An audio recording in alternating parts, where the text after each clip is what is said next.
Hi, I'm Emily Caldwell, 28 years old, and my life's been on hold. For the past 5 years, I've been taking care of my mom, Martha, who has multiple sclerosis. Don't get me wrong, I love her deeply. But it's been tough, especially with my older brother, Jake, the successful real estate agent, always showing up in flashy suits and fancy cars. He's quick to tell me I'm doing everything wrong. But when it comes to helping, crickets. One morning, Jake leaned against the kitchen counter, watching me prepare Mom's breakfast. "Emily, you're not giving Mom her meds on time," he said, his tone dripping with condescension. I rolled my eyes, grabbing her pill container. "I literally just did, Jake. Want to check the schedule I keep?" "No need to get defensive," he smirked. "I'm just looking out for Mom." "Right," I muttered, thinking of his luxurious penthouse across town. "Looking out for Mom from there, huh?" Jake's latest scheme involves managing our finances, which really means giving me pocket change while he lives large. Sliding a few bills across the table, he said, "Here's your allowance for the week." "Allowance? I'm not 12, Jake," I snapped. "This barely covers groceries and Mom's supplies." He shrugged. "Budget better. I'm investing Mom's disability checks. It's for her future." I bit my tongue, but inside, I was boiling. Later, I found out he'd been pocketing most of that money. Some investment. The one bright spot through all of this, my best friend, Olivia. She's been my rock. "Emily, you can't keep putting your life on hold," she said one afternoon over coffee. "Remember that marketing exec position you always dreamed of?" I sighed, stirring my latte. How am I supposed to go for that when Mom needs me? There are other options for care. "You deserve a life too," Olivia insisted. Her words lingered with me. That night, after Mom had fallen asleep, I quietly applied for jobs online. But my resolve wavered when minutes later I heard her calling, "Emily, honey, can you help me?" I closed my laptop, sighing as I headed to her room. She was reaching for her water glass on the nightstand, just out of reach. "Sorry to bother you, sweetie," she said. "I just can't quite reach it." "You're not a bother, Mom," I said, gently adjusting her pillows. "Never." "You're such a good daughter, Em. I don't know what I'd do without you." Her words made my heart ache, a bittersweet reminder of the guilt and love tangled together. But the next morning, I woke up feeling different, like something big was on the horizon. Today was my interview with Apex Marketing, one of the top firms in the city. I'd been preparing in secret for weeks. As I slipped into my best blazer, a surge of excitement and guilt washed over me. I deserved this shot. But when I turned my car key, I was greeted with silence. No, I muttered, trying again. Nothing. That's when Jake appeared, all smiles. "Car trouble, sis?" "No worries, I'll drive you." I was suspicious, but what choice did I have? In the car, I pulled out my phone to review my notes, only to find it dead. "That's odd." "My phone's dead," I said, frowning. Jake reached over, offering his charger. "Here, use mine. It'll juice up in no time." Maybe he wasn't so bad after all, I thought, as we pulled up to the Apex building with 15 minutes to spare. "You've got this, Emily," Jake said, squeezing my shoulder. "Thanks, Jake, really," I replied, feeling a glimmer of hope as I walked into the lobby. But the receptionist's frown said it all. "Emily Caldwell?" she asked, glancing at her screen. "You're an hour late, and we received a call saying you canceled." My stomach plummeted. "What? That's impossible.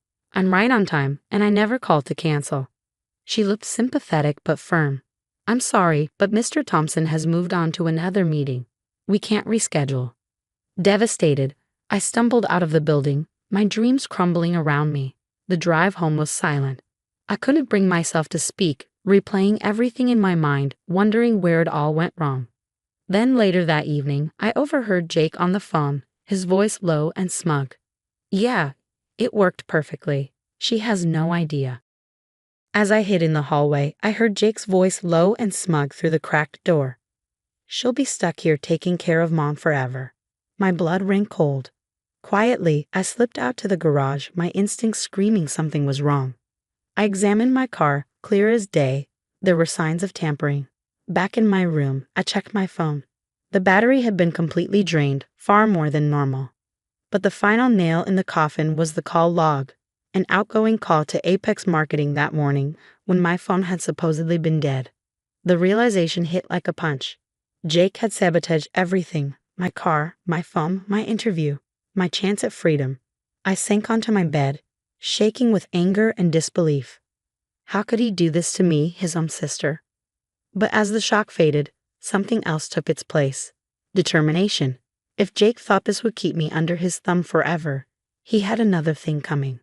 I opened my laptop, fingers flying across the keys as I started planning. Jake might have won this round, but I was far from defeated. This wasn't just about a job anymore. It was about taking back control of my life. I spent the night sleepless, my mind racing with plans and anger. By morning, I was ready to confront Jake, but I needed proof first. While he was out, I sneaked into his home office, searching for anything suspicious.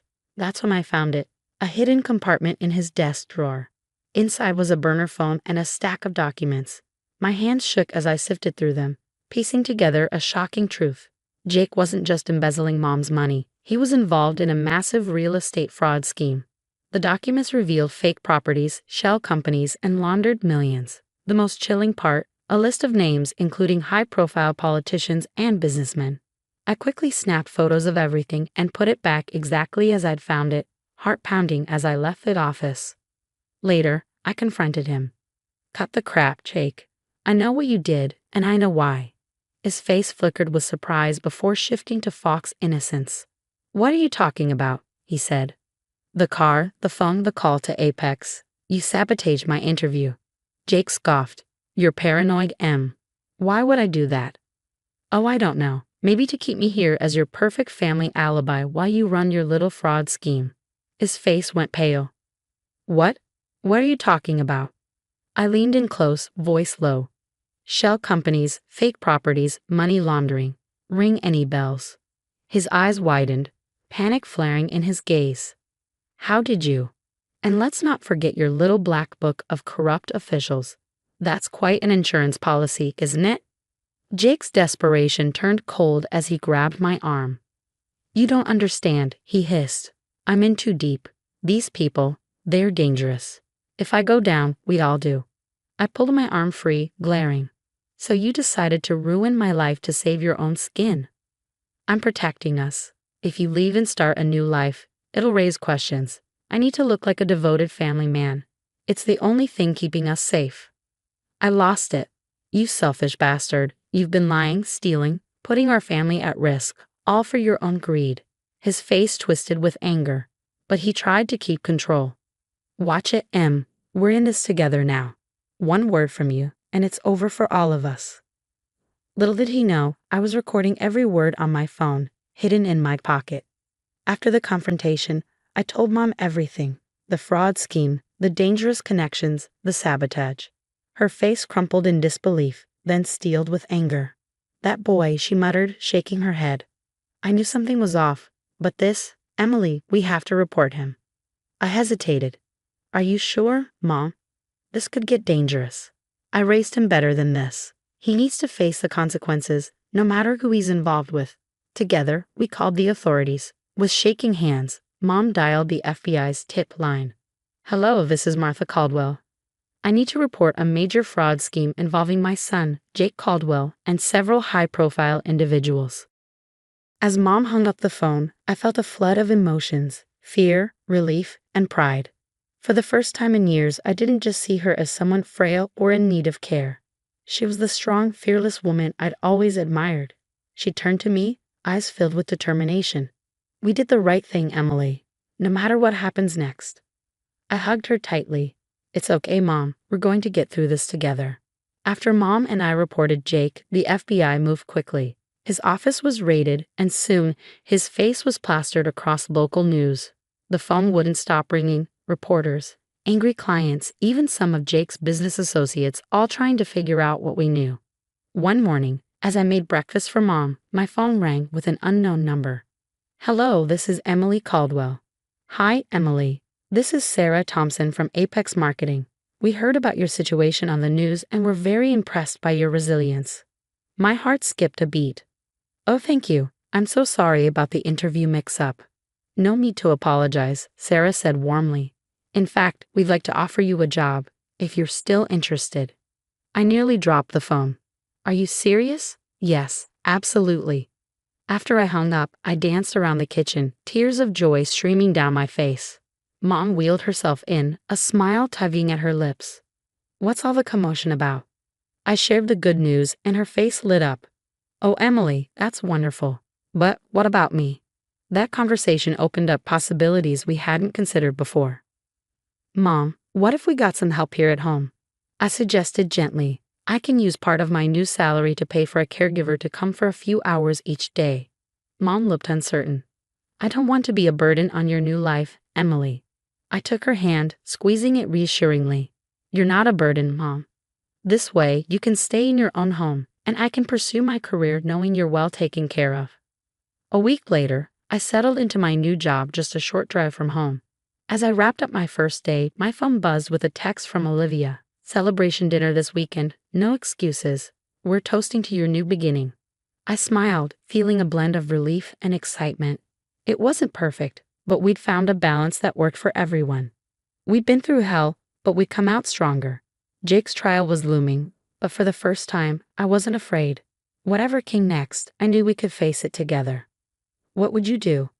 If you discovered a family member was involved in a dangerous criminal scheme, would you report them to the authorities knowing it could tear your family apart? Or would you try to handle it privately to protect your loved ones? Share your thoughts in the comments below.